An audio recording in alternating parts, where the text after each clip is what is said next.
I trill straight Killerville, dog.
Beats by trill straight Killerville, dog.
So we are back. Thank you very much. Another live from Fayettenam Friday. I'm the one and only Paul Masson, and I'm joined by Mr. J. Trillinois Tracks. Might join us later on for topics. He texted me about something about NASA doubling up orders and stuff. You know, that's crazy. So we got Barry Benson on tonight. I told him give us 7:05. We'll be ready for him. How you doing tonight, Mr. J? All right, man. Just keeping things moving. That's what's up. We're gonna have a couple juicy topics for y'all later tonight. We're gonna talk about the best and the worst diss records of all time, and we're gonna talk about what Scarface said about artists, unsigned rappers leaving streaming platforms. Anything you want to shout out before we get started, though? This day is actually DJ Rock Raider's birthday. Would have been his, not sure exactly what, but he passed away some time ago. So just kind of shout out to him. That's what's up, man. You see MC Light's about to drop an album soon too, right? Yeah, I'm looking forward to it. I've heard a couple things from a couple singles that she dropped maybe 2 years ago or sometime between 2 and 5 years ago, and she's never sounded better. So if it's on that level, on that type of time, definitely I'm looking forward to it. Well, you know how I'm thinking, right? I'm thinking like, all right, she gonna have a single. Got to review that on the show. And I'm thinking like, I interviewed MC Light long time ago, man. I'm sure we can make it happen again. I interviewed Guru back in the days. Rest in peace to Guru. It was him and Solar. They were doing a show in Denver. I ain't gonna lie, man. It was one of my least memorable interviews because they just seemed like they really didn't want to do the interview. They was just ready to get to the show or get it over with or whatnot. But yeah, MC Light, you know how I'm thinking. And I mean, we got a bunch of interviews still lined up. Well, we got next week we got Illa G. Then the week after, no matter of fact, my bad. Next week we got Supreme to Elohim. The week after we got Illa G, and then we got Smoother Hustler the day after that. That's gonna be a nice little 3 interview run right there. We still got Edgar Allan Flow. We still got Nikki Fax. We still got Cayenne the Lion King. Am I saying it right? Cayenne? Yes, Cayenne the Lion King. Cayenne the Lion King. I'll be butchering the names on these music reviews, so I don't want to butcher the name. And then we got Bishop the Omega, and up and now we got none other than our guest tonight. Let me tell you a little bit about him. He's been in radio since 1991. The Source magazine voted his radio show one of the most influential radio shows in the country.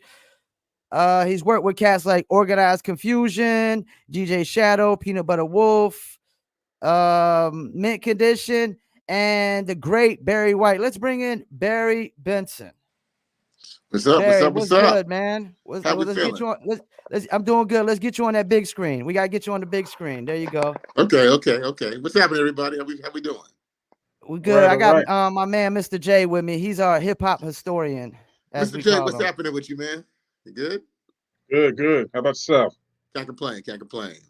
Right. So we was looking up. We're doing our research. I want to start here, man. College. So you ran the radio show in college. How did that get started, and how did it get to the point where the Source started recognizing your radio show? It was my junior year of college at University of California, Riverside. And I remember I was also trying to pledge my fraternity at the time, Alpha Phi Alpha. Shout out there to all the AA5 in the house. And at the time, I told the program director I want to do a hip hop show. He goes, well, hip hop? What's that? Because all the other shows were just funk shows. He goes, this is 1986. He's like, hip hop's not going to last. And why do you want to do that? All right. So he goes, I'll give you a 30-day trial. So I went to the record store. I got 3 records. I got Divine Sounds. That's what people do for money. I got Run DMC. It's Like That, back with Sucker MCs. and I had 5 minutes of funk for Houdini, and I literally played the instrumental, the bonus beats, and everything over and over and over for like an hour. Wow. And the phones are ringing. People are like, "Yo, this is great. This is great. This is great." But one dude called me, and he goes, "I love your show, man, but you know what? You need some other records." And so I was like, he's like, "Well, you need to, I'm from New York and I manage this artist. You need to come to my house." I said, "Come to your house." I said, "No, bro, hold on, man." He's like, and pick up some other vinyl from me. So I go, "Well, look, how about this? I'll roll out front. I'm not going to go into your house, bro." And so he goes, "Cool." So the next week later, I go to his house. He gives me he gives me a full box. Little do I know this guy was actually, I'll get around to that. So he ends up telling me, "Yo, go play this stuff." So I go home. I'm putting stuff on my turntable, and I'm like, Biz Markie, Vapors, Prism Records. I'm like, what is that? I don't know. Big Daddy Kane Raw 12-inch. All of these records, EPMD, It's My Thing, You're Back With You're a Customer, like all these joints. So I start playing these things, and my show just got bigger and bigger and bigger over time. And to the point to where all of a sudden The Source, the Gavin magazine started recognizing me, because in here in LA, you only had K-Day back then, and it was commercial, the hip hop show, and the first hip hop commercial radio station in the country. And then you had King Gizmo and Easy Mike at Pomona College. They went on to produce Beastie Boys' Paul's Boutique, right? Okay. And then you had my show, Rock Berry's Funky Dope Maneuver, KUCR. That was it on the West Coast for about, honestly, close to almost 10 years. And so I just got notoriety because there was nothing else. So all the artists would come from New York, do the Fresh Fest, for example, and then they would all come out to do the Fresh Fest, which also was at what we call the Orange Grove, the Orange Fairgrounds in Riverside. And so all those artists would all of a sudden come to my show. So then I started getting notoriety from the acts too. So that's how it all happened. So I got to recognize George Hinojosa, who to this day is the manager for Ice-T. That was the one that heard me and was like, he lived with his mom in Riverside, gave me all the first vinyl, had the first hip hop record pool, and he's the one that really got me started. So that's crazy. And so you were kind of like traditional radio nowadays. You was only playing 3 records over and over again at first, like they do nowadays. Word, exactly. But he gave you the heaters. He gave you, EPMD, Big Daddy Kane, Biz Markie. That's crazy. All right, so it says you did radio promotions for Disney, and it was Hollywood Records. How did that come about, man? And what artists were you like working on radio for Disney? So at the time I was working for a wine company, being a liquor rep, Young's Market Company, with wearing a suit and tie, going and like selling wine. I was like wine into grocery store chains. I'm like, this cannot be my life. And this is what I got a degree for. It paid well, but I'm like, I wasn't passionate about it. Still had my radio show. Long story short, I looked in the Source magazine and they had a one ad for a job that said, looking for a director of mix show for Walt Disney's new rap label, Hollywood Basic. I'm like, okay, what is this? I'm like, I'm a Disney fan already. And then I'm like, a rap label. So I call and I forget how I even got the interview, but I did. And I got interview with this guy named Dave Funkenklein. Dave Funkenklein had a radio show on also on college radio at the University of Colorado Boulder. He went on afterwards and worked for Red Alert Productions with Russell Simmons, Red Alert, and whatnot. And then they end up helming him. Peter Paterno, who is still this day Axl Rose and Dr. Dre's lawyer, was basically the president of Hollywood Records. So I get this job, don't know how, and they're giving me a corporate card. And like, now we're going to go and sign this group. The first group you're going to promote is this group that we went to an actual prison and recorded in Rahway, New Jersey, called the Lifers Group. Instead of having fake gangsters, we're going to get real gangsters who are in jail doing time. So that was my first record, my intro into it. And after that, they said, we're going to sign this other group that basically is called Organized Confusion, also out of Queens, New York. And that was the second group we had, which had, my first record was Who Stole My Last Piece of Chicken, back with Fudge Pudge, which became like a major, underground hip hop hit at like college radio stations, and that was the start of my career.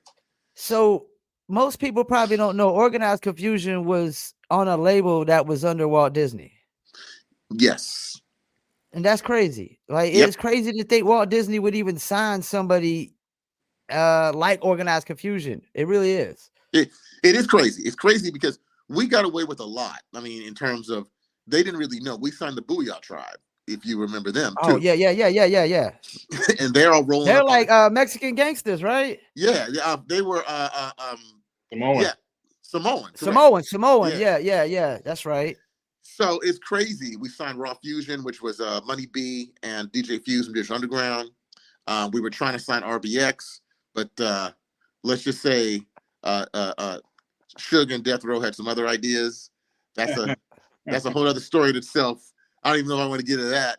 But yeah, but for close to 3 years, man, we had a little thing. We got, we were the first person to start DJ Shadow. He did a first remix with us.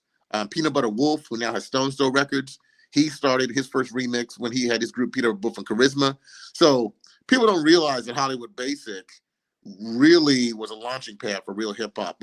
Major Force, which was one of the first, the Japanese hip hop labels. Basically, we'd also distribute some of their stuff. So it was a good 2-3 years over there. I want to let Mr. J get some questions in as well. Absolutely. You were saying you were one of the first DJs on the West Coast. Can you kind of describe the scene? How it kind of looked at the time. You know what? At that time, funk drives the West Coast, right? The West Coast is a funk. So G-Funk came out of funk. Gang culture and hip hop culture and funk all sort of coalesce around the same thing. You had places like, you had Uncle Jam's Army, which was a major promotion company back in the early 80s that were promoting these big shows that were having artists like Egyptian Lover and, the World Class Wrecking Crew, Dre's first group, and Toddy T. And the scene back then was more techno hip hop because it was closer to funk. So that was more palatable for kids in Compton, in Linwood, and Watts, out where I'm from, the Inland Empire, Pomona. That's sort of that was what you're into. So the extension of hip hop really came from melodic hip hop back in the day. It wasn't like New York style. That took that was about the six, like I said, I started in 86. That didn't really catch on to like 87, 88, when you're looking at like LL, Bigger and Deffer. But like early on, that was the real scene in LA. Because there was breakdance on the West Coast. On the West Coast, you had pop locking, like big time. Like that's what it was. And that was an extension of funk. So the extension, but that was pretty much what it was. Skating rinks were a big part of the beginning of hip hop. Mostly NWA, Prince, all these guys got their start like World on Wheels, roller skating rink. Run DMC's first appearance in California was at a roller skating rink, World on Wheels, right here in the hood. But it'd be funny because the DJs had played mainly funk, before that. Cameo, Barcades, things of that nature. It wasn't New York. So it was crazy how at one point New York came in and found its way, but it had to be the right kind of records that were making that kind of sound because it had to still be melodic and funky. And that's why G-Funk, became so prominent. And it's still, you look at right now, right around me, and I live right here in South LA, here in Los Angeles. You can't walk by. I probably every 5 or 10 minutes can hear the Kendrick Lamar Much on the Beat latest diss track playing. Why? That track, more than anything. It's a representative of the West Coast.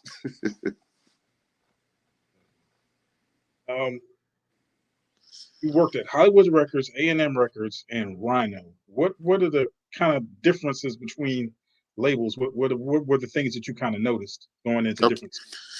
Okay, and then one more label I worked at too was Interscope Records too. That was my last label job, and I was the Apple Music rep there. So what were the differences between them? Well, obviously Hollywood Basic was just core hip hop. They didn't even know what to do with us, like at the end of the day.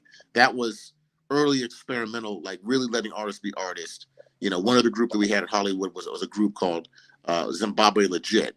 Funk and Klein wanted to sign an actual group from Africa, and have them rap in their native Zulu language and stuff, which, was like, wow, dude, how are we getting away? How are we getting away with this, right? To A&M Records, which was a traditional R&B label. That was Barry White, that was Sheryl Crow, that was Sting, but we had a rap imprint there called that ran by my buddy named Evan Forster, and it was called Tough Break. So we had a guy named Dred Scott, had a record called Check the Rhyme, which actually was kind of a dope record. Task Force, these guys out of Philly, managed by Charlie Mack, who's Will Smith's manager for a long time.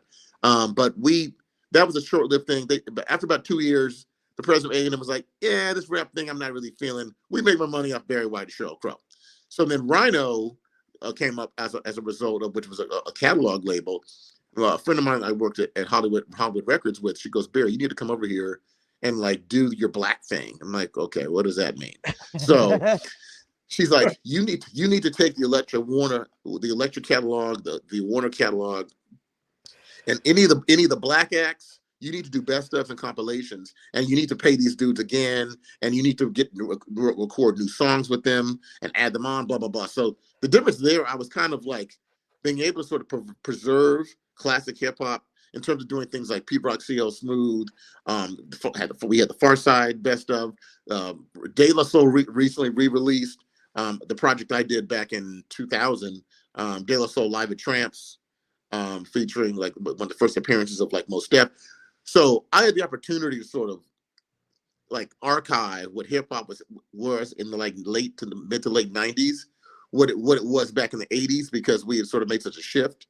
So that was a label because it was such a big catalog label, and we were uberly successful in that space doing that with hip hop, in terms of and also paying artists back royalties. If they were recouped, they got some money back from us. So that was a good situation to be able to do that for artists, especially in the hip hop side that had gotten pimped by, taking big advances and, not even reading their contracts and all that stuff. And then Interscope was like, okay, now I worked in the mobile space, the beginning of the ringtone space after Rhino. And that was sort of my intro into, I guess you could say, the digital space, because my boss at Rhino said he held up a BlackBerry in '99 and said, the future of music is going to be on your phone. I looked at him like, man, get out of here, bro. What are you talking about? You're gonna be able to buy it and everything. And he's like, Barry, if you see what's happening right now with LimeWire or Napster. If you don't get out of this right now, you're gonna be going back to college, getting a master's degree, and getting back in your field of political science. And I made that switch, went to Interscope, and fortunately, that was a great situation because at the time, Common was there. We did B. We had, my God, Pussycat Dolls were there on the other side. We had Snoop doing the Blue Carpet Treatment record. So I was the Apple guy, and so that was the beginning of the download business. So I went from the CD business at Rhino for 9 years, selling. I could think of a compilation and we could do 100,000 with my eyes closed, to all of a sudden now we're in the business of now trying to monetize digital music and selling music for what was it, 99 cents and what, 129 for select groups, and going up to Apple and convincing them how to basically place these songs on play. It's the beginning of playlisting, right? It's really what it was. And so that was the difference. So I've kind of watched I've started in vinyl in the 80s to the core CD business also throughout the 90s, to the mobile ringtone business, trying to pimp Beyonce ringtones to Verizon and Sprint and ringbacks and wallpapers, to the to digital downloads, to now playlisting. So that's sort of I've kind of watched the evolution over I could just say 4 generations of where the music is in terms of how it's been distributed. You touched on a little bit of that, working in radio promotion and digital sales and digital marketing and A&R, which is kind of, a lost art. So we don't really have no A&Rs at record labels that much anymore. What are your thoughts on the kind of the changing landscape? My thoughts are, me and Paul talk about this, it seems like all the time. Yeah. It's interesting. I'll say this. It's a great time for music. There is lots of great music in the hip hop space. There's so many artists out there that, Paul and I come across this all the time. The problem is there's 100,000 records that come out a day, right? Yeah. So, those artists are just sort of like, okay, Barry, Paul, help us. But there's only so much that we can even do in this space. It's in terms of the creative side. I mean, young people, I think, are at a place to where their mindset is more of what it was. I think in the 80s and the golden age of hip hop, that whole 86 to 91 era, and even after, in terms of the creativity that is still out there with underground hip hop. Now, we're not talking about anything commercialized or radio or trap or anything like that, but it's a weird space because you have to really be a lover and a connoisseur of hip hop to know where to go and find what that is. Whether it's SoundCloud, whether it's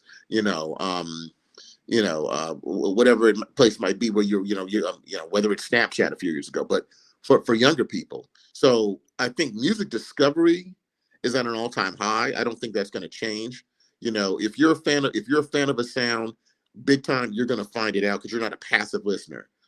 One thing what I was doing also, which I didn't really touch on, and I probably didn't touch about in my bio as much, as I was working for a company as a consultant that Apple hired out to study what we call human behavior analysis. In other words, looking at the AI of what they're recommending, the search engine's recommending as a song.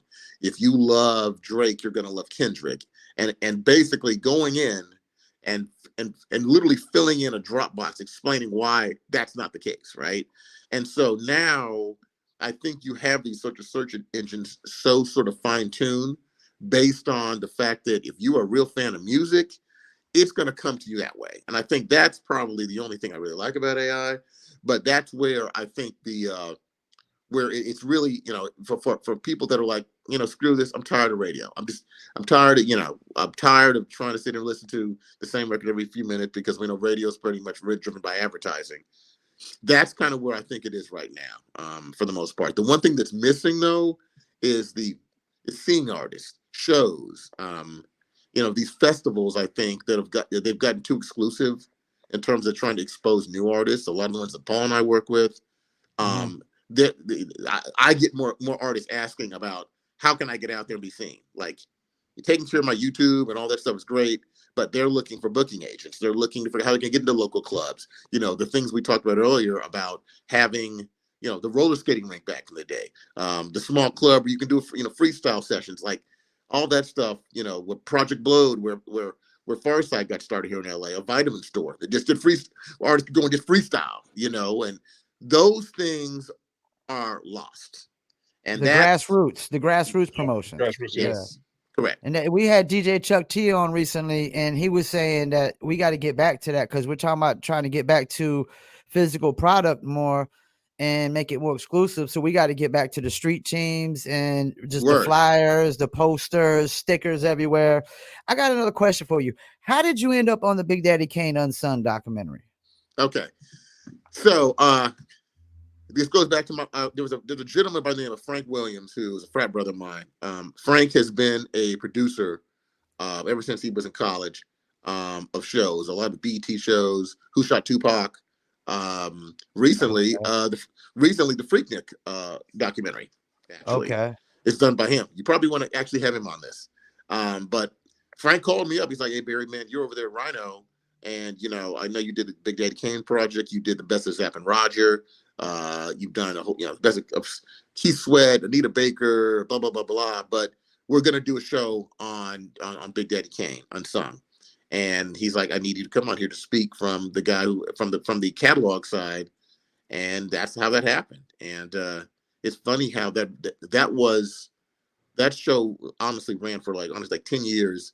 And I had my family originally from Montgomery, Alabama. I remember my aunt called my mom and said, "I was cooking in the kitchen and I heard Barry's voice on TV." And I said, "Look, there he is." And so anyway, that's how it came. So shout out to Frank Williams, who is really the leading sort of African-American, documentary of our culture and hip hop culture and Black music culture, for that. Yeah, my guy, Stranger the Great, he sent me the link. He's like, yo, is this that cat Barry Benson you was talking about? I watched it. I was like, yep, that's him. Yeah, I yeah, got that was another it. one too. Uh-huh. Me and Roka were talking the other day, man. We was talking about your plan. You know, you pitched the app. A lot of people don't know. Like most people, they just want Spotify, Spotify, Spotify. But you be pitching the Apple Music editorials, Pandora Music editorials, and Amazon. Do you think you're ahead of the curve with your plan? Yes, I definitely ahead of the We were curve. saying that too. I was ahead of the curve again because of David Dorn. Shout out to him. He's still at Apple. He was the one who held up BlackBerry. He was my boss at Rhino. And Yeah. I'm ahead of the plan mainly because of him and a gentleman by the name of Gary Stewart, rest his soul, who Steve Jobs hired as his catalog guy way back in the day once Rhino got sold to Warner's. And both of them said the same thing to me. They said, Barry, you know what?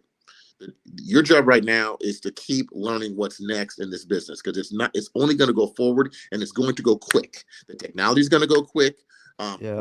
What people are consuming is going to go quick. And so for me, that's sort of like how I applied to when I left Interscope, having Matthew Knowles call me up right away and be like, hey man, you're a black dude in digital. Let me have you consult for me. Ghazi Shimi, who now runs Empire Records. I basically started with Ghazi, before he even got Empire. He was in Grooves. He's like, Barry, you're the black dude who knows all this digital stuff. I need for you to help me. I'm like, help you? This dude's almost a billionaire right now, But it was really, a niche. And I tell people all the time, I just carved out a niche in this place of digital marketing, streaming, blah, blah, blah. And I worked the niche. And I tell anybody listening out there, whether you're an artist, whether you're an executive, I tell my 21-year-old daughter's about to graduate from Northwestern University, keep carving your niche out in every area and you will be successful in that space. Yeah, you're really ahead of the curve with this Spotify climate the way it is. I've been saying I don't think Spotify is gonna last like years ago, and just the way it's going now, I definitely feel like I've been validated on that, and vindicated that that's not gonna last. But we just hit the 30-minute mark, and we still got some topics. So before you go, man, anything you want to shout out? I want to shout out again, like all my mentors out there. I mentioned Georgina Hoza, Dave Funkenklein. If you don't know who he is, please Google Dave Funkenklein of Hollywood Basic, rest his soul. Want to shout out there all KUCR, Louis Vandenberg for helping get me off the ground back in the day. The program director who said the show's not going to last. um, you know, and that's it. Just a shout out to my girl Alexis. My daughter Sasha is graduating from Northwestern University next month. She's DJing her first party at the end of the year next month. So she's kind of in the music scene. Thank you. And shout out to also Promo Palace. Paul. Appreciate it. Appreciate it.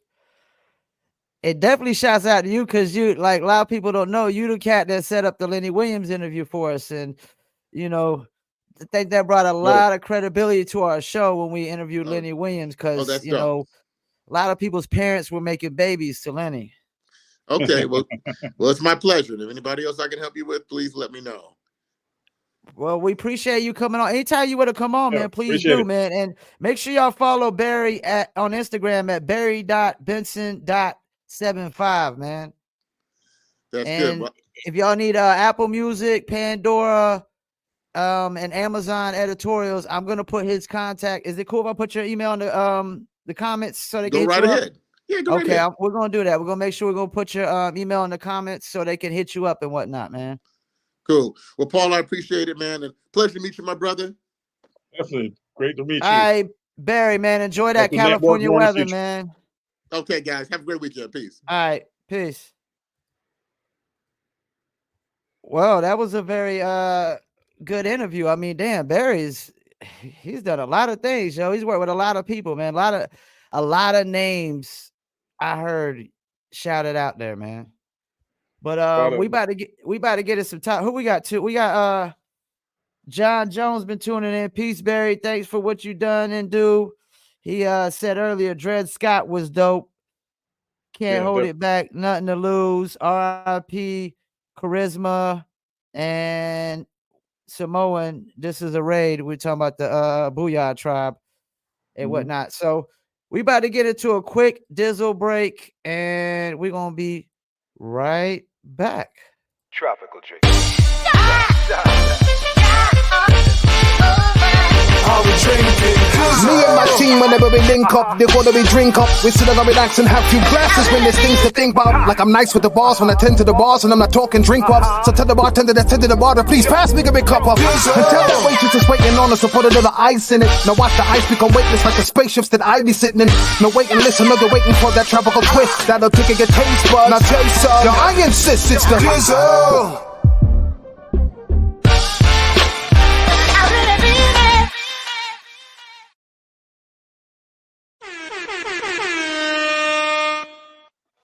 Yeah, that's right. I really mean it. You could Dizzle too. Dizzle is a premium luxury liqueur mixed with agave tequila, cognac, and orange liquor mango mix. Throw your Dizzle on ice, and it's nice.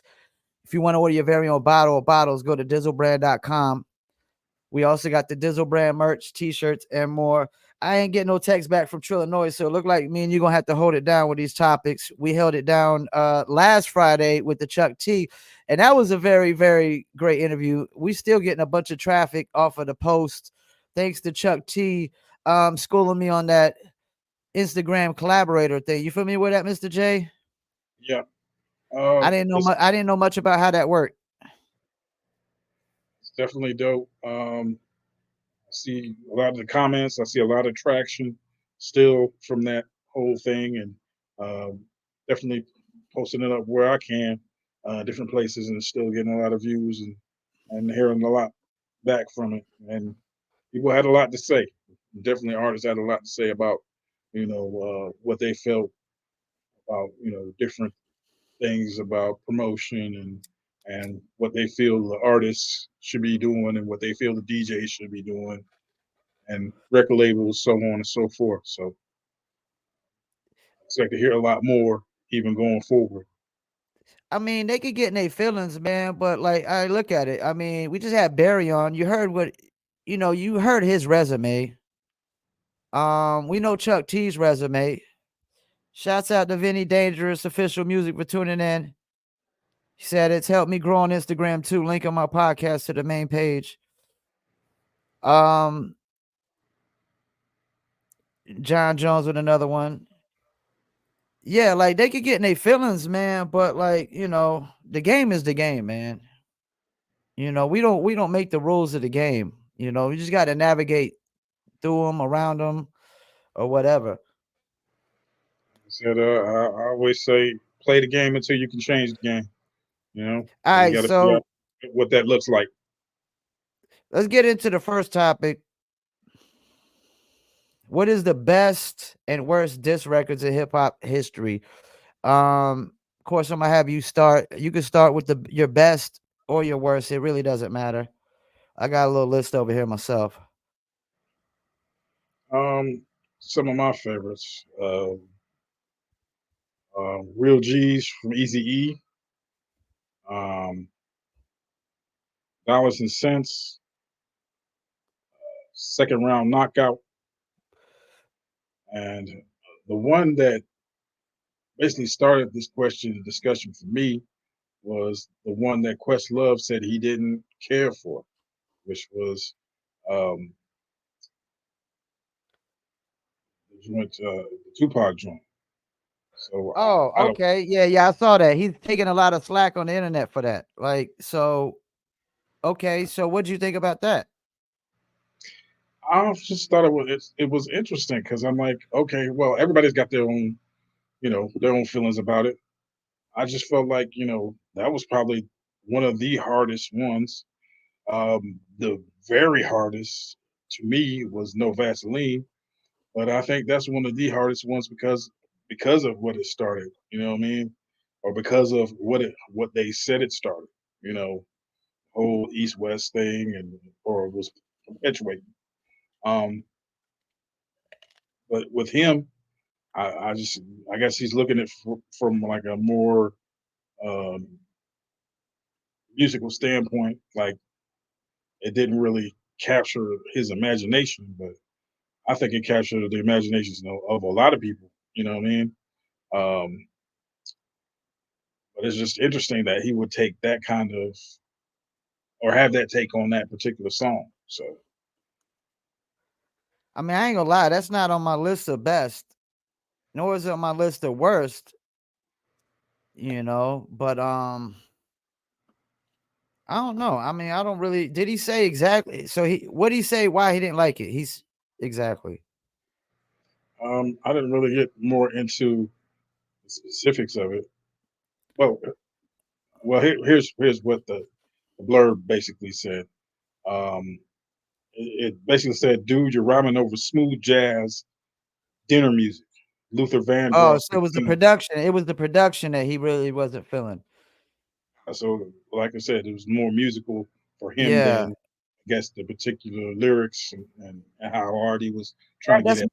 with these modern day so-called battle records is just the production. I mean, so that's your best. What's your worst? I think Nicki Minaj, Bigfoot. Um, Is that what that's called? Bigfoot? I thought it was called Stupid Hoe. I think it's either or, but Is it? Oh, is it either or? Okay. I'm not sure. I think it's um, and the other one would be the top one for me would be Hammer. Run, better I run. see. He was on the Um, list I, on Reddit. Yeah. I remember he was trying to beef for whatever reason. I guess that one line about that Jay spit. I could lose 30 mil. 30 mil won't hurt me. You know, and he kind of talked about Hammer in that line, and Hammer came back and tried to answer, but that just wouldn't work. Um, Nick Cannon, The Invitation. Um, Anything with Nick Cannon is probably save for Gigolo. That's one of my little guilty pleasures is I Gigolo actually from. listened to that the other day. I think there's a lot worse diss records than the Nick Cannon one, because I actually listened to that the other day. He was Uh, trying hard, man. He was trying hard. he had another one where he was like the whole thing. He was rapping like Slick Rick, and I can't even remember the name of that Oh one. man. Like he had did the whole dress up like Slick Rick or whatever. It wasn't good. um, Melly Mel, the Yeah, kick. yeah. Melly Mel's on my Uh, list. that wasn't. Uh, you know, and in '85 maybe that would have hit, but right now he needed to kind of step back. I don't even Yeah. understand why he started that diss with Eminem in the first place. That don't make sense. Yeah, I was telling Mr. Jones, who's tuned in, saying that any dude that's from the 80s that didn't even get any play in the 90s should not be trying to diss nobody in the 2020s. Melly Mel didn't even get no play in the 90s, man. He was done in the 80s.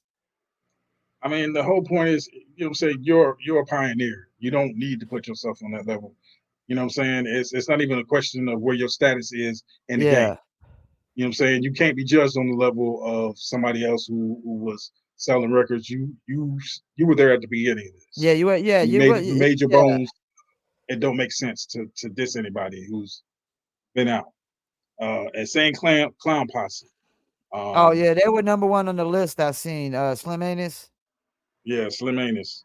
Trying to We remember could what we consider that hip hop though.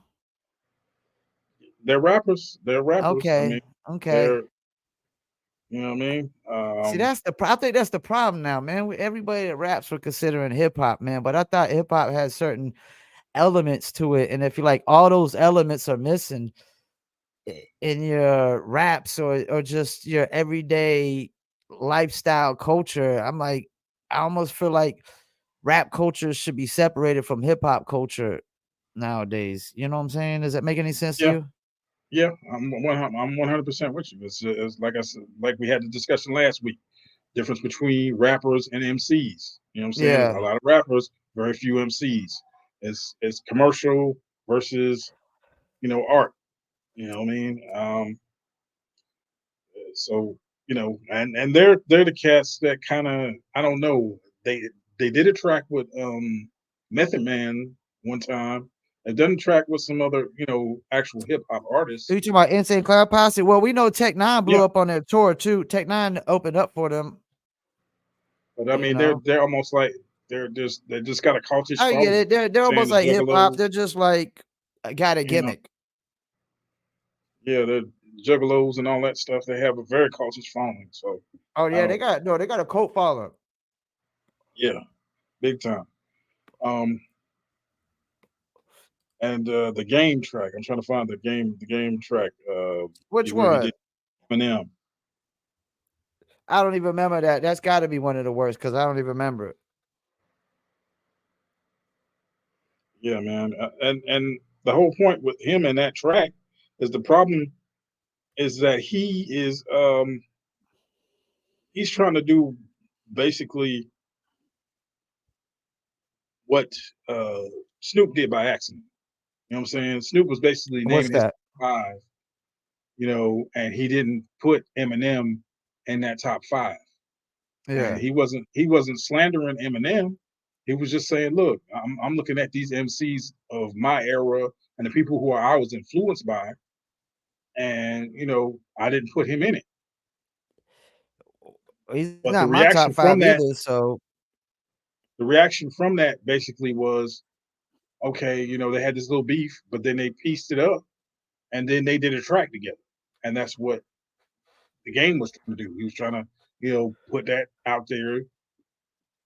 Then maybe they piece it up, and maybe they do a track together, and it just didn't. It backfired. It didn't make sense. Like you should have just got on the phone and talked to Dre, got on the phone and talked to whoever, and say, hey, look, you know, let me network with, you know, or build with him, and let's do a track together.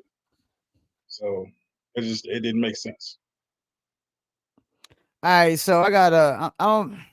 You named most of mine on the worst disses. I'm gonna start with the best. To me, my favorite of all time is Common to Bitchin' You. That's my favorite. I think that's the dopest, like the dopest diss record of all time. Now, what do I think is the biggest diss record of all time? Now, that's a different story. I know this might be crazy. I might be going out on a limb with this to some people, but I think the biggest diss record of all time is got to be 50 Cent Wanksta. And this is why. He took a cat that had a top 10 record on radio for 365 days straight and just crushed his career like that. And one of the worst ever is the reply to that, the clapback, Ja Rule. That's one Worst? of the worst ever. Oh man, that I don't know, man. Clapback is one of the That beat worst ever. that beat slaps. I don't I know. like I the mean, it didn't get no because I'm traction, from but the New beat slapped. New Sorry. York, but it's clapback. Cisco and Ebert gives it 2 thumbs down. But I gotta go with 50 Cent is like the biggest for me because like he literally crushed a career. And then my favorite is, you know, the Common. Now, as far as the worst, one of the worst. Now you said Cannabis got one of the best, right? Yeah. He also got one of the worst with J Clone. And I ain't saying that just because this is live from Fayettenam. This is a Fayettenam show because you know good and well I wasn't defending Cole's apology. You know, I was more on Josie Mo's side with the apology thing, and you and Trill was like, "Hey, it's cool, he apologized." So I ain't even being biased. It's just it was whack. The J Clone was whack. Another one, Meek Mill. Wanna know? Is that the Meek one with Mill. the Wanna know? was that the one that he did the Undertaker I think so. We had beat the Drake whatever? sample in there. He had the Drake sample in there. Yeah, he had the Undertaker beat and they had to take it down. Nah, I don't think it's that one. I think it's a different one. But and then I gotta go with probably like Benzino. Anything by Benzino. Anything by Benzino's got to be the worst, right? Before we get into the next topic, let's look at some of these comments though we got in Reddit.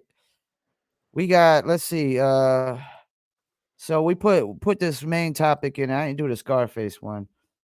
We got Melly Mel. All right, who had the worst diss record of hip hop history? Let's see what we got. We didn't do the best, we did the worst. We had Melly Mel, Benzino, the Slim Anus, of course, you said, the Nicki Minaj. A lot of I've seen a few people said Machine Gun Kelly, man, Rap Devil. I'm kind of like on the fences with that. I don't know about that being like the I worst don't think diss it was record the of all worst. I time. think he definitely lost that Nah, me battle, neither. but it wasn't the He worst. definitely lost. Somebody said Tim Dog Penicillin on Wax.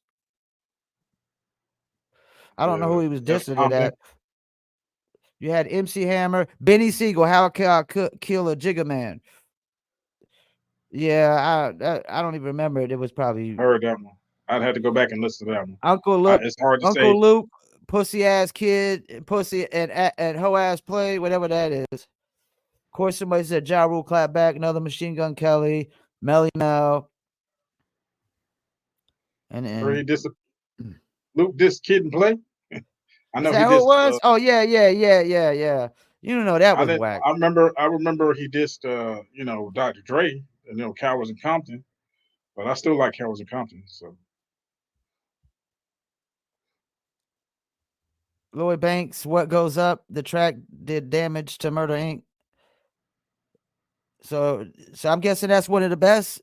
Big EQ. You remember that one, Lloyd Banks, What Goes Up? Mr. J? I don't remember that one. I had to go I don't look that remember one that up. one. And Jones said he was dissing Compton, or all of Compton. Tim Dog was. Yeah, F. Compton, yeah. That's where Dre got back to him on Dre Day. Before we get to this last topic, we're gonna get to a Underground Experience official trailer, and we'll be right back.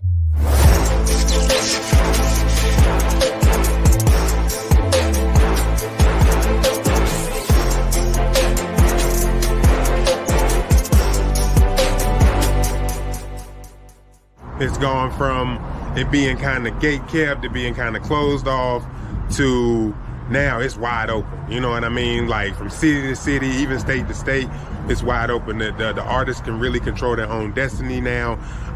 It really comes down to the business, and we're seeing a lot of the really talented artists in North Carolina really step into their own and create their own lanes and craft their own little niches. We out here doing what we do, man. You know what I'm saying? Carolina shit. Representing the underground scene. Carolina got a lot to offer. There's a lot of artists out here that y'all sleeping on. You know what I'm saying? Don't say you don't have no talent out here, because if you just stop for a minute, you will see. It's so much talent here. People got so much to offer. And all we try to do is just bring our talent to the people and bring it to light. You know what I'm saying? So, this is really important that we let the people know, like, Carolina's bigger than J. Cole and DaBaby and P.D. Pablo.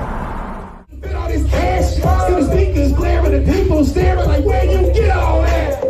Now I got a big old bag. Now I got a big old bag. Now I got a big old bag. It ain't like, where you get all that? Now I got a big old bag. Can't even fit all this cash. See me smiling now while I'm wilding now. Like, yeah, I fit all that. Yes, now I got a big old bag.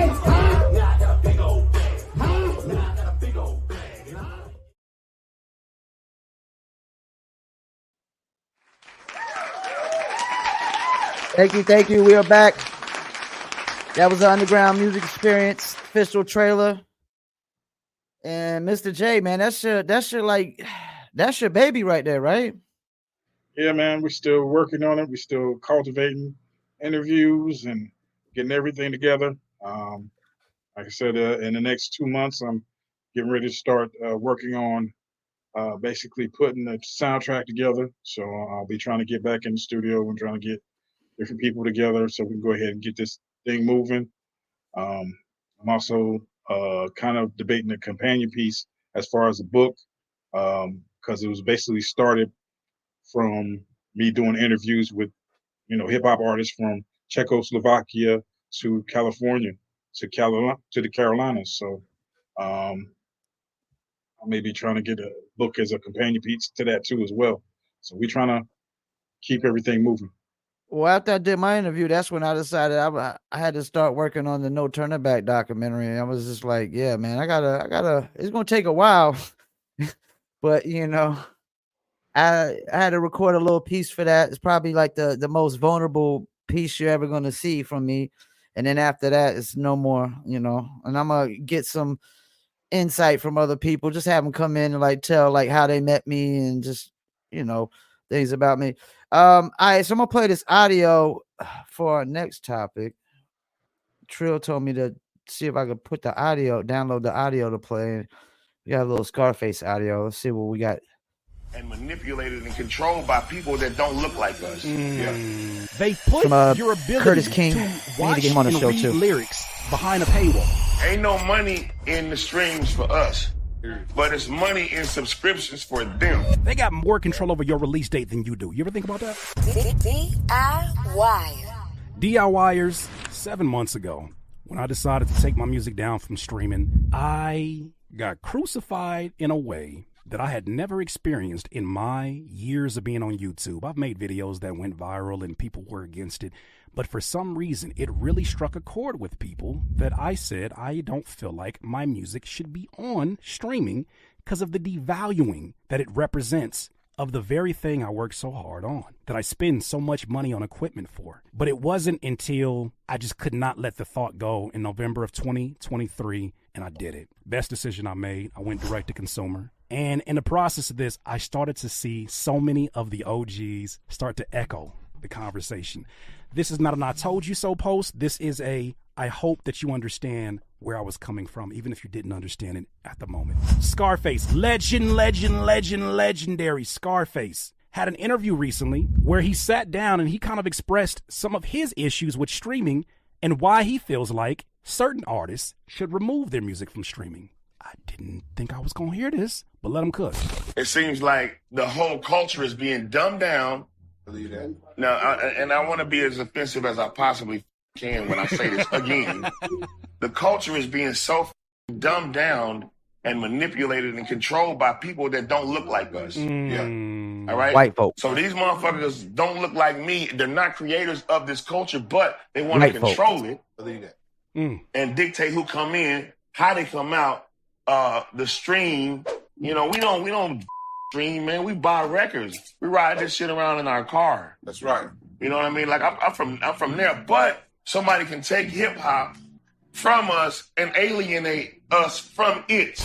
Let that sink in for a White second. folks. Somebody gonna have to tell the truth, and I'm gonna tell it. Let that sink in for a second. It was. I don't even think I got to play the whole clip. I mean, I don't know if you want to start. Well, I'll say it like this. We have to control all the hip hop community has to control all the platforms that we're on. I think the problem becomes taking yourself off something without a plan to build yourself back up. If you already have something like Curtis King has, he already has a platform where he's going straight to consumer. He's able to talk to people and let people know about what he's doing. Then it's an easier transition for him than it would be another artist. My issue or my thing is never take yourself away from something, always add something to you. Like you need to be here and there also. You need to be everywhere plus. You can't eliminate avenues. You need to be creating more avenues. I think a lot of times artists kind of shoot themselves in the foot by not having physical merchandise, physical CDs. People, I think the biggest part of what happened to music and where it became more alienated and more disposable is when people went straight to just digital. Everything's digital. Now you can just basically delete something because you don't feel like hearing it right now. Or even if you do feel like hearing it, you might accidentally delete it. Now you've got to go back and buy it again. When the entertainment community, when the corporate entities made sure you couldn't own something or made it almost make it look like it's clowned out to own physical things, that's where we got into trouble. You know what I'm saying? You don't have DVDs, you don't have CDs, on that level anymore. People go, well, why you got that CD? Why you got that DVD? Why you got this? Because people can take their stuff off of streaming, or they can shut a platform down, or they can say, we're not streaming this until you pay this new price point. Now it's more than you were paying for it before, but the value isn't there. So I mean, All right, so I thought about this long and hard, man. I want to touch on a few things. Okay, you said the value. Well, streaming has definitely devalued the music. Once you put it on the streaming platforms, you have devalued it. Just because what they're paying out, just based off the payouts, is devalued. And like Barry said, man, the problem 100,000 songs a day, man. That's a crazy oversaturation. So once you put it on the streaming platforms, yes, it loses value on that platform. Then I want to tackle like what he said, the people that are taking control of the art that don't look like him. He's talking about white folks, but those are the white folks that don't look like me either. You get what I'm saying? Like they don't look like me either. They look different. These are white folks that look different from me. So these are the wrong kind of white. These are not the Steve Rifkin white folks, as I would like to say. The Rick Rubin white folks running, hip hop and rap music nowadays. Yeah, what Dave Chappelle would call the tiki torch whites. So yeah, these white folks, they don't even look like me. You know what I'm saying? They don't dress like me, they don't talk like me, they don't think like me, they don't act like me. They don't care about hip hop one bit. They have no attachment to it. They just want to make money off of it, and they don't care if it is just all negative hip hop, no positive. They don't care if the genre drives itself in the ground or what. They don't care about none of that. Now to the streaming part, man, I've been thinking about this. Now I'm a guy, man. I've been doing music promo for 13 years now, man, and I make a lot of my living off of, Spotify playlist pitching. As Barry was saying, like, he does Apple, Pandora, and Amazon Music, and when he needs Spotify, he comes to me. I've been said Spotify, I didn't feel like it was gonna last because I knew that the streaming companies won't really making a profit. Like, see, the CEOs are making a profit. This is what people don't understand. You can have businesses where the CEOs making profits, but the business is not making a profit. Exactly. You know what I'm saying? So that's what Spotify is, because when 2/3 of your net or gross income is going to somebody else, that's not a lot of. You got peanuts left to play with, because you still got to pay it. They still got to pay out Joe Rogan for podcasts, all these other podcasters, all these unsigned and independent artists with these micro payments. It's a lot of money they're paying out every single day. So I felt like, hey, Spotify's not going to last anyways. But this is what I've come to the conclusion of. I think it's best for like people to do like a Curtis King and just build a specific fan base at first before you even go to the streaming side. Does that make any sense to you? Like, yeah. That's what I think. I think they need to wait till they get to a certain, because if not, unless you got some kind of advertising budget or marketing budget, you're just uploading your song in a pool of 100,000 other songs that are just swimming through the Spotify oceans every single day. At the end of the week, that's 700,000 songs. I mean, that's another reason why a cat like NBA Youngboy and a lot of these rappers have to be considered content creators nowadays, because they pump out so much music that it only has a week shelf life, I'm guessing, at most. And to your point, you know what I'm saying? The issue is you have whole ecosystem. You know what I'm saying? You got studio heads or people who still have, studios outside of their home. You know what I'm saying? Who are pushing people to put out more content to keep the lights on at the studio. You got, a whole ecosystem of different lawyers and other people who still trying to eat off of this, especially now even more because some of these labels have closed down. They've laid people off. So now they're trying to figure out ways to get people to keep pumping out music, keep putting Then stuff you got out. the music video guy, like you got to buy the music video for the song that you recorded over there at, with Barry at Red Room or something. And that's the thing. Even a cat like Barry Williams at Red Room will tell you, you still got to have marketing. Regardless, Right. whether you go to him to pay for the song, the recording, and go to somebody for the music video. That's why, like Wendy Day is saying, like, you don't spend an arm and a leg and a kidney and a liver on the music video. You spend about 500 at most on the music video. And then, if the song starts to take off, then you go and like, hey, let's go do the 2.0 version where we put like, 2,000 into the music video, whatever, I think a lot of times, people don't think about that. They don't think about their audience. They don't think about exactly where they're trying to put it at. I mean, I have I'm basically on TuneCore with my label. I got Re-releasing, TuneCore and CD Baby. re-releasing things, from time to time. Yeah. But I'm steering it to lanes and places where I know people will go to it. Most other people are not steering it to that lane. They just put it out there. They done a whole mixtape in 24 hours and then just put it on the site. And then they think they're supposed to be, automatically superstars in 48 hours. And like I said, I've said it time and time again, different places. That's just not how that works. Well, this is what made me look at the digital distribution different after watching this video. I started thinking, like, in the 90s, when we were trying to get on, if you wanted distribution, what did you have to have? You had to have a record deal. Yeah. You had to have a record, whether it was a major label or independent that was under a major label, you had to have a record deal. Or if not, you was too short and it out the trunk, right?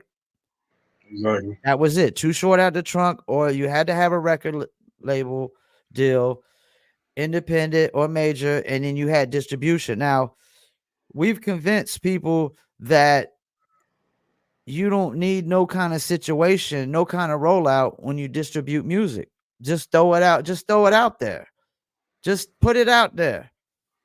Pray, who knows? Somebody might listen to it and you might be signed. The last artist I can think of that got signed off of one song alone. One song alone. Who do you think? Who you think I'm gonna name?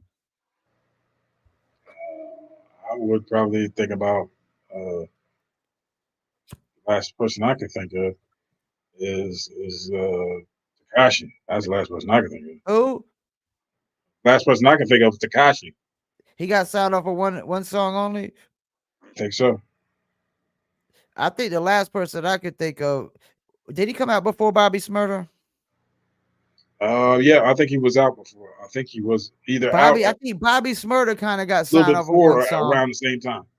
But let me tell you a cat that got signed off of one song and it wasn't a hit. See, those cats got signed off of, they had hit records or popping records, right? And then they got signed. Same thing with like Little Pump, you know what I'm saying? But J. Cole got signed off of a song that wasn't a hit. He got signed, like that's the last cat I remember to get signed off of like the demo shit. You know what I'm saying? Somebody He just had a hearing lot of your motion. shit with no fan base. Nobody really know who you. I didn't know who J. Cole was when he came out because I didn't know I didn't put the face with the name at first. I knew Therapist. That's all I knew. And then when I seen the picture, I was like, oh, that's Therapist. And, he had a lot of motion. He had the mixtape with DJ On Point. He had kind of a little bit of stuff going on with uh Yeah, but I heard Nerve, I heard Oz Jay-Z Wayne. heard the lights please and was like, yeah, I want to sign this cat. Whether that's true or not, I don't know, but I could see that happening. Like, especially that record at that time, the lights please. Yeah, that was I definitely think it something. was a really good record Oh, at that time. It was a really dope record. and I think Like, it I stood think out from everything that was coming out. it did, especially at that time. It really did. And the fact that he produced the record, just the concept of it, everything, I think it really stood out. But since then, nobody's, it's like the last of a dying breed, man, to get signed off. Because Kendrick was signed with TDE on that record with Lil Wayne and J Rock. He did the hook. So he had to grind with TDE for a while. And then when Dre signed him, that's when it kind of boosted up. The Dollar and the Dream days, Grown Simba. Yeah, that was some really good records right there. The Dollar and the Dream, Grown Simba. That was some really good records early on, man. Yeah. Nobody was putting out records like that on a mainstream scale at all in hip hop at that specific time, man. Like the sound, it kind of just died out. And Jay-Z, he bet on the right horse, man. I had to say. He bet on the right horse. I mean, besides Kanye, J. Cole is the biggest rap artist that Jay-Z has ever signed. Definitely. I think, he kind of knows who to attach himself to at the right times to kind of make sure he's still, in everybody's ear and in everybody's thoughts as far as music is concerned. I think he knew he knew exactly that this was going to be the next movement. Um, I think he's one of those guys who kind of knows, how to maneuver himself, and once he sees something, he's gonna make sure it takes off. Well, Trillinois missed another Friday. I don't know if did we tell him the rules? I guess, hold up, let me ask you this. If you miss a Friday and you make it Saturday, I mean, what I say the rule was? Three straight episodes you miss, you out. Wasn't that the rule I had? Something like that. Now, if you make a Friday and you miss a Friday and make the Saturday, that's not really you missing 2 straight, right? No, I guess it's one and a half, something like that. Yeah, so we can't really count it. Okay, so Trill's good to go. Trill, you ain't gonna be kicked off the Fridays. Don't worry about it. But if you didn't come on Saturdays, you only came on Fridays, you missed 2 straight Fridays. By the third, man, we'd have to boot you, man. That's been the rule since day one. I made that rule a long time ago. Like you missed 3 episodes straight. You gotta go. Jones knows that. Jones is tuned in. That's been the rule since day one. Jones is an original member. And who knows? Jones might be back on the show sometime soon. But he's camera shy. He had a spot taken by Lil Yachty. He had his spot taken by a Little Yachty, who we kicked off the show Immediately after he got on. Immediately after, yeah, we kicked Lil Yachty off the show immediately after he replaced Jones. Like, I was like, they're like, hell no, we ain't going for that. Well, we about to call it another episode. Any shout outs you want to do, Jay? Yeah, shout out to BTS. I'm gonna get back with y'all, man. We getting ready to go in the studio at some point, and I put something down. Well, you and Kenny Mac? Fat. I got his track too. Fat. I'm getting ready to knock yours out too, man. Getting ready to do some things. So I've been itching to try to get back into the studio, but dealing with this budgeting out for the documentary and trying to keep up with some other things, man, it's definitely kind of sidelined some stuff. So we getting ready to put some things in motion so we can get this music out, get these soundtracks going, get these other interviews done, and put this documentary to bed so we can get on to some other business. I want to say shouts out to Barry Benson. Shouts out to Big EQ and Jones for tuning in. I forgot to say another name that we got coming on the show recently, here soon. Shouts out to UG Cellar Dwellers. We got him coming on. Can't wait for that one. And shouts out to Chris Roker for introducing me to Barry Benson. That's my Dizzle guy. And shouts out. Jones said, "Yo, Jay, have you built with Dirty Den? Just wondering." And I'm familiar with Dirty Den. Dirty Den was on one of my mixtapes. Like maybe the first, he might have been on the First in Flight mixtape. I think he was on that one. I don't know. I got to go back and check. Well, once again, thank y'all for tuning in. Another episode live from Fayettenam Fridays. Don't forget, tomorrow, Saturday, 5 p.m. Eastern, we'll be doing live music reviews with me and Trilla Noise Tracks.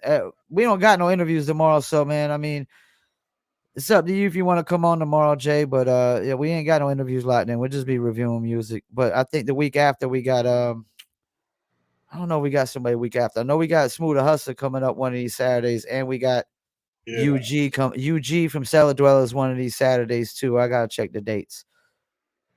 Yeah, definitely. I'm gonna be trying to tap in on those days. I've been running kind of busy on some of these days, so I know how it is, man. Documentary moving. Well, check us out. Friday 7 p.m., Saturdays 5 p.m. Eastern time. Peace. We out. Beats by Trill, straight Killerville, dog.